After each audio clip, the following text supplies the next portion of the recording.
ღმერთი მეორე სიცოცხლეს არ გაჩუქებს. მას არ უყვარს სუსტები, მაჩანჩალები, ჩამორჩენილები, დაცემულები, გასრესილები.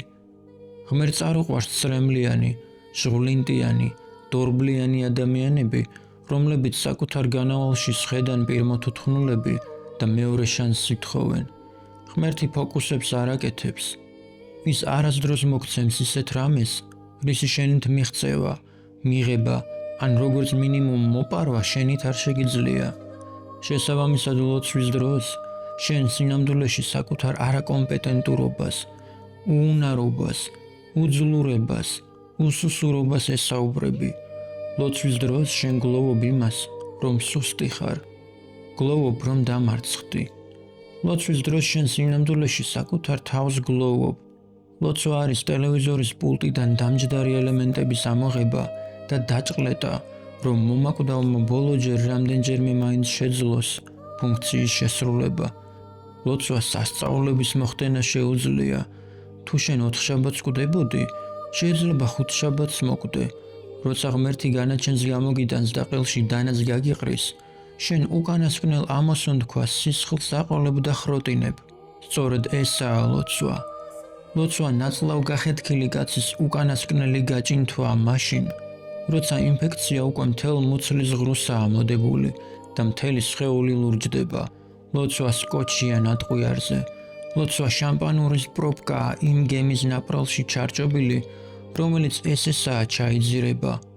ლოცვა პატრულში დარეკვაა გათიშული ტელეფონით, როცა ტელეფონი დამჯდარი გაქვს, როცა ნომერი არ იცი და როცა პოლიცია არავის ყავს ნანახი. ლოცვა კიბოს სოდიანი წყლით, ართრიტის იოგით და შიზოფრენიის ვალერიანის წვეთებით მკურნალობაა. ლოცვა მორფია, როცა ნაწოლების გამო ცოცხლად ლპები და მთელს ოთახში უკვე გვამის სუნია. ლოცვა დედის იავნანაა, როცა ლეიკემიის მკურნალობა უშედეგოდ ჩაიარა და ექთანი უკვე შენს ლოგინში თეთრეულის გამოცვლისთვის ემზადება. ლოცვის საუკეთესო მაგალითი ქრისტემ გვაჩვენა. მან თვალსრემლიანმა გულმხურვალედ ილოცა, რომ ჯვარზე არ გაეკრათ და ის რამდენიმე საათში ჯვარზე გააკრეს. და შენ რისი იმედი გაქვს? უკეთ დაიჩოქებ? იქნებ უფრო მეტი მეტანია გააკეთო. იქნებ ბოლომდე დაიჭიმო. იქნებ თავიც ურტყა იატაკს. ან იქნებ ქრისტეზე უკეთესი კონტაქტები გაქვს ცაში. იყავ ნება შენი, ნიშნავს, რომ რამდენჯერაც არ უნდა ვილოცო უშედეგოდ, ეჭვი შენში კი არ უნდა შევიტანო, ჩემი სურვილის მართებულობაში უნდა დავეჭვდე ყოველ ჯერზე.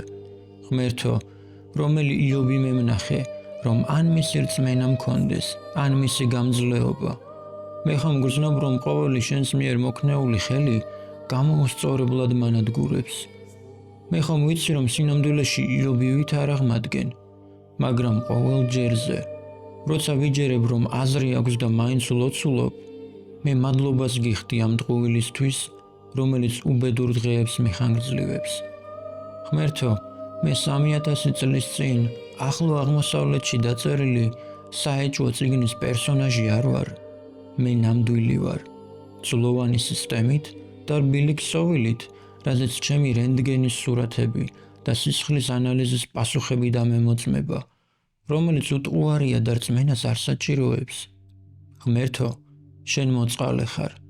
შენ შენი არარსებობის და მიუხედავად მაინც გვიტოვებ ნუგეშად შანსს, რომ მუხლებზე დავდგეთ, საკუთარ თავებს ველუღლუღოთ და ჩვენივე უბედურებისგან დახსნა შევთხოვოთ.